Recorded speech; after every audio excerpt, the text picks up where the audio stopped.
Welcome back, brothers and sisters. Let's continue with our fascinating discussion in Dawah Workshop. Is there a God? Yes, there is. Is God one and unique? Yes, He is. Is the Quran from God? Yes. Is Muhammad the Prophet? Yes, we can show you how. All right? So the point being here is that it's about talking to people in a language that they understand, finding concepts that they can relate to. How you will do that in India may be very different to how we do that in UK.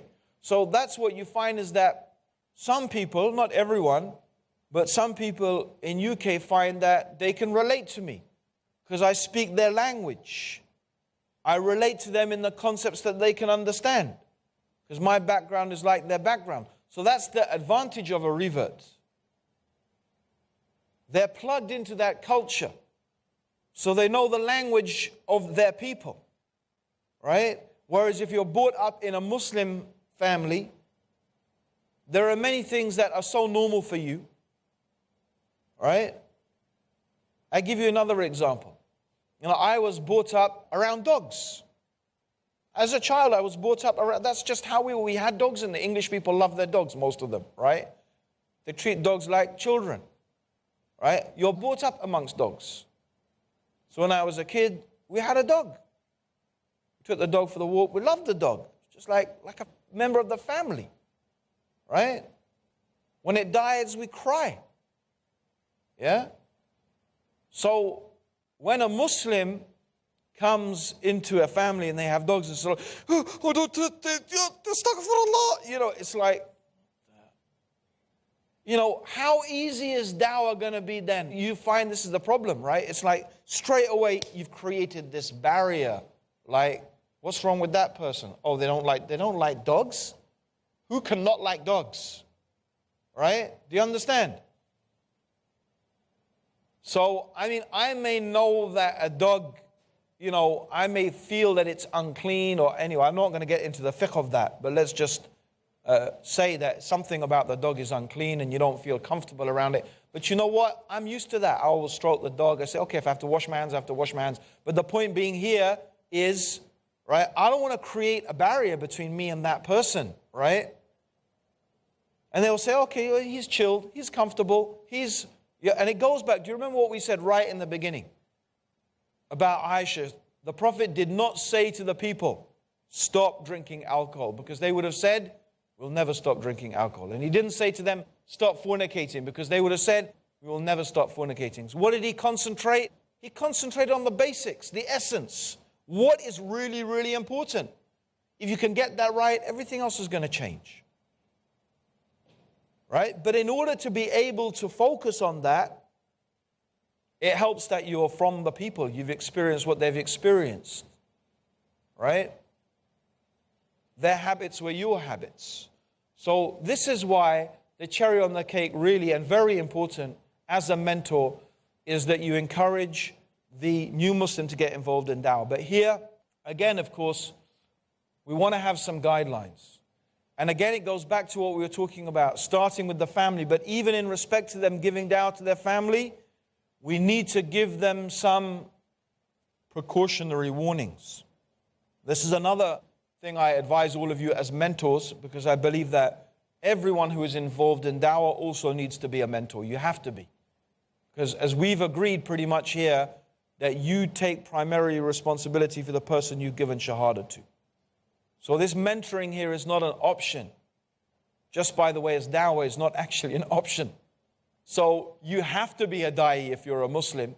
Well, depending on your circumstance, but, we discussed this in the fiqh of dawah anyway. So we don't need to go over that again. All right? Depending on your situation, right? But the situation probably of most people watching this, you do live amongst and you are connecting with people who are not Muslim. So according to that degree that you do that, you need to be giving them dawah. So if you're giving them dawah, then you also need to learn how to be a mentor. So this is very important and very much connected. Okay? So one of the advices that you need to give is, yes, giving dawah is great and you should start with your family, but take it easy. It's my first advice to new Muslims is to establish the prayer. My first advice is establish the prayer, pray. Make sure you just commit yourself totally to praying 5 times a day. That's the first thing. The second thing is you're going to feel very enthusiastic. You've just become Muslim. Now you're going to want to give da'wah to your parents. That's good, but just take it easy. And I learned this from my own mistakes. This is a lesson I learned the hard way. When I started practicing Islam, I just thought, this is so fantastic. I feel so good. All I need to do is tell my mom and dad all about it, and they're going to want to be like that as well. But in fact, all they saw from me was I was attacking them, attacking their way of life. Everything that they believed in, I was disagreeing with it. So this is how they looked at it. I didn't mean that, but that's how it came across. So it's very important that, again, they learn the right approach of giving da'wah. Because my approach was, look how you live your life. You got all these pictures, you got all these statues, you've got all this alcohol. Look at your life. You have all of this. What is it? It's nothing, right? The next life is the real thing. And it's like, what's so bad about our house? We have a nice house. We spend our life making this house, right? This is my joy. This is where I find my happiness. And you're just attacking it all. And we've given you everything. We've given you the best education. We gave you the best clothes. We gave you the best life that we could. And you're just criticizing us for it. You see how my methodology was just not the methodology of the Prophet ﷺ at all. Right? If I had started talking about Allah, right? Started talking about the Quran, the Prophet sallallahu alaihi wasallam, just talking about the akhirah generally. You know, this life is enjoyment. Nothing wrong with that, but soon, you know, we are going to die, we're going to meet God, and, you know, but my approach was very much, unfortunately, making them feel bad. Because in my perception, that's what I thought. Oh, this is what's stopping them becoming Muslim. What? Their worldly life. So I began to attack it. It was a mistake. So I learned through my mistakes, and also I was just overloading them with stuff. Too much stuff all in one go. Right? Take it easy. You know, most people, it takes them quite a while to become Muslim. Or some people, mashallah, alhamdulillah, just have one conversation and that's it. A lot of people, though, they take time to think about it. They study, they read. So if it took you this time, how do you think it's going to take your parents 5 minutes? It's not. Right? So this is very important, that we do want the new Muslims to be, insha'Allah, du'at. We want them to be callers to Islam. But we need to give them, again, the right mentoring. Alhamdulillah, we have gone through the fiqh of da'wah, the benefits of da'wah. We've gone through Go Rap. So after you have practiced this and you have become competent at it, then you need to start teaching it to others. Even if you are not competent, at least the basic concept all of you can understand. That look, this is a nice methodology of giving da'wah. I'm not that good at it yet, but you know, this is an effective way you can try it. You can go to missiondawah.com and you can find out, you can see some videos instructing you in that or whatever. Or maybe, alhamdulillah, it's not difficult, really. And every one of you who has been attending regularly all of the episodes, all of the series of the Dawah workshop, you really should be able to go away and not only articulate Go Rap, but you also should be able to teach others how to do it as well, insha'Allah. That's what I encourage all of you to do. So, there's lots of other things, insha'Allah, that we could mention in terms of things that we could do for the new Muslims. For example, we have things like retreats, where people can spend 4 days and immerse themselves in learning the basics of Islam. And our intention really is to teach them the very basics of Islam, the basic concepts of Islam. Or you may hold regular study circles, and we mentioned this already, some of the things that you could do and that you should develop for the new Muslims. Brothers and sisters, we're going to go for a short break. Don't go away. We'll be back very soon, inshallah.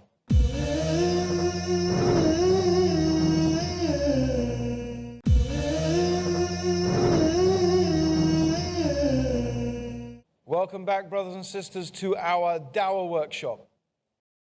I think the most important thing is what we've been going through is that one-to-one mentoring, that they have somebody who can guide them and direct them. Remembering, of course, that don't give them advice. The advice here being things that will really impact on the way that they're going to live their life. Things like whether they should stay with their wife or not, or whether they should tell their parents or not. Or, do you understand? These are the things that, yes, tell them what the ruling in Islam is, but always put the proviso that I am not telling you what to do. You have to make your own decision about these things. Right? So give them the information, but also make it clear to them that whatever decision they make, right, it has to be their decision. And resist attempts from them to get you, to say, oh, well, I would do this if I was you. Resist attempts to that. Say, keep on emphasizing, you have to make these decisions yourself. Yeah? Create within the new Muslim a positive, proactive approach and mentality, inshallah. Okay? So, are there any questions about mentoring new Muslims? Any questions at all about new Muslims, mentoring new Muslims, or any aspect of what we've been talking about? Salim. Okay, brother, you had mentioned that we would discuss on how to build our teams, organize teams so that we can work together. Inshallah, we're going to discuss that next. But right now, what I'd like to do is just to have some questions and see if anyone wants to discuss anything about new Muslim care, mentoring, about the new Muslims, any specific issues that you have experience with. So this is our opportunity now. Yes, Muhammad Amir. I want to ask you a question. Some people attacks for our younger age, that you are so young and you can't do dawah. Because Prophet Sallallahu Alaihi Wasallam, Allah gave him prophethood after 40 years of age. What's your... How old was Ibrahim when he was giving dawah to his people? How old was Ibrahim when he was giving dawah to his own father? He was a young man. He was a young man. How old was Mus'ab when the Prophet ﷺ sent him to Medina? Mus'ab ibn Umair. How old was he when the Prophet sent him to Medina?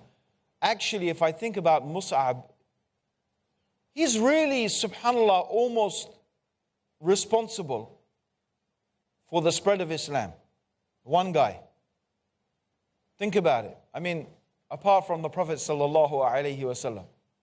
After the Prophet ﷺ, who is the one person who has probably contributed almost more significantly to the spread of Islam, other than Mus'ab ibn Umair? Because he was sent to Medina, and it was his going to Medina and his da'wah in Medina that caused Islam to enter every single home. They said from his da'wah there was a Muslim in every home in Medina. And what did he used to do, by the way? He used to go onto the streets. He would be on the streets. And he would stop and talk to people on the street.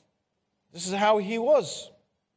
And he had a very beautiful approach. I love his approach as well. MashaAllah. He would sit and talk to people.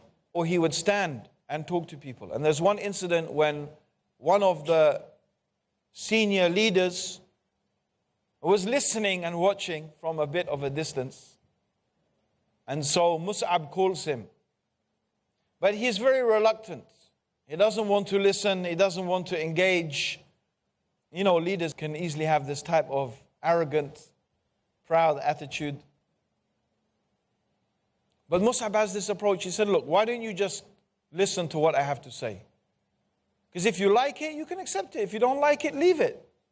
What's the harm? Take it or leave it. This is a very nice, non-insistent approach. He doesn't approach him saying, if you don't believe in Islam, that's it, you're going to go to hell. I mean, he might say that at some stage in the dawah, but he's not beginning his dawah by saying, you need to become Muslim, you're going to go to hell. I might work with some people actually. But he's saying, okay, do you like what I'm saying? Take it. If you don't like what I'm saying, leave it. It's up to you. Right? You make the decision. I'm not forcing you either way. It's like he's saying, does this make sense or not? So this is, you can see his approach. So how old was Mus'ab when he went to Medina? He was definitely only a young man. He was a young man. How old was Osama when he led the Muslim armies? 17, 19, 17? Yeah, 17 years old and he led the Muslim armies. So people who say this, I'm sad to say, are very ignorant. The reason why, and Allah knows best, the messengers, when He chooses them to carry the message about that age of being 40, is more to do with wisdom. It's more to do with a level of maturity and a level of wisdom. Because a prophet, it's not only about conveying the message. He has further responsibilities. Okay? And what he says and does as a prophet has wider implications. So this is part of the reason. But the fact that Allah chose a messenger at this age does not mean, therefore, that if you are young, you cannot give da'wah. Actually, most of the da'wah is given by young people. This is the reality. They have the time, they have the energy. If we said, oh, the young people should not give da'wah, there would be very little da'wah. What I do think is important, however, is that if you have a group of you giving da'wah, that you should have someone amongst you who is an advisor, who is an elder. He doesn't necessarily have to be the Amir, but you should definitely have people and figures amongst you who you go to for advice, who they oversee your activities, whose advice you really take on board and listen to, who is an older and more knowledgeable. It's not just about age. They should have knowledge and age. Yeah? So you definitely should not only be young people. There should be amongst you someone with some age, with some experience, right? Preferably over 40. And that is enough. That's fine. If you have someone like that, even if there is no such person, this should not stop you from giving da'wah. Yeah? Okay, any more questions before we move on? Any more questions? Yes, Salim. There are elders in the Muslim Ummah who insist that we first give dawah to Muslims, get the Muslims by their act, good people, by example. Only then, after we have done that, we move on to non-Muslims. Okay, that's a very good point. Now, I'm just questioning you as if you might be upon that position, that particular statement. Yeah. So, okay, if you're giving da'wah to Muslims, what do you mean by that? You're giving them da'wah to do what? What are you asking Muslims to do? To pray 5 times, to give zakah. Okay, so let's say we have a large number of Muslims not praying. But anyway, let's just put that aside. So, mashallah, there's Muslims who are not praying and you're giving them da'wah. So, fantastic, I agree with you, right? So, how about all of those Muslims who are already praying? Do you give them da'wah as well? Is there anything else you want from them? Yeah, we make their iman stronger. You make their iman stronger. Why do you want to make their iman stronger? For what? What's the reason for that? So that they project that goodness in the society. Okay. So how do you make someone's iman stronger? How? What things make a person's iman stronger? To work in the cause of Allah. To work in the cause of Allah. Okay, certainly working in the cause of Allah makes the iman stronger. Right? So then you agree with me. We need to tell these people to give da'wah to non-Muslims because that is something that Allah has ordered. It's an obligation, just like prayer is an obligation, just like fasting is an obligation, just like zakah is an obligation. The way to draw close to Allah is by fulfilling your obligations to Allah. If you are failing to give dawah to non-Muslims, especially when you are surrounded by them, you are failing in your duty to Allah. And your iman will never increase as long as you fail in your fard. So therefore, in order to increase your iman, which is what you want from the Muslims, they will definitely reach a stage in their tarbiyah that the only way now for their iman to increase is by fulfilling this fard of inviting the non-Muslims to Islam. Because it's an obligation.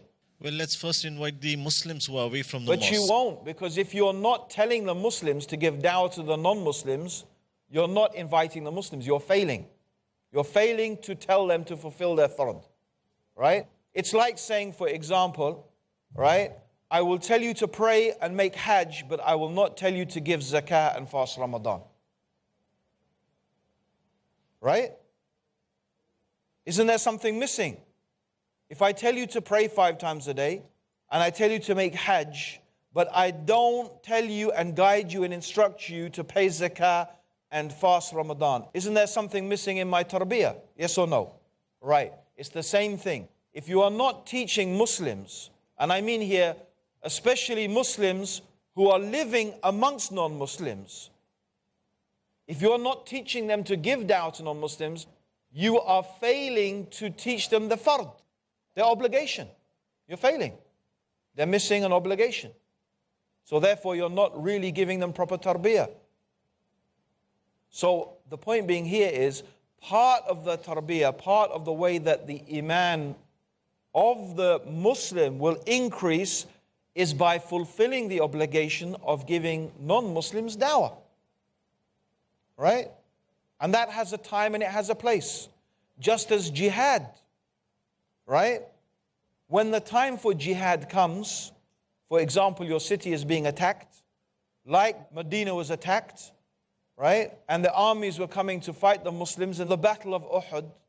This is not the time. If a person became Muslim at that moment, what would they have to do? What is the obligation upon them at that moment? To join the forces. Would you say to them, stay at home and you have to pray now? No, straight away this obligation was there for him and he had to perform it. Brothers and sisters, that's the end of it for now, but we'll be back for another episode of Dawah Workshop. Join us then.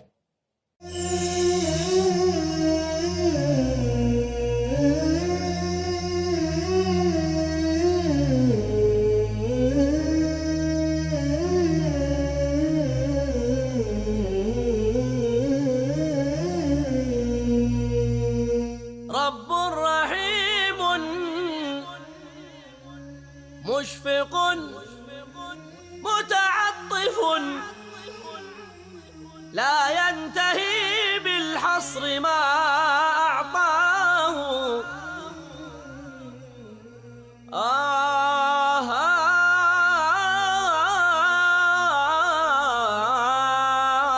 رب رحيم مشفق متعطف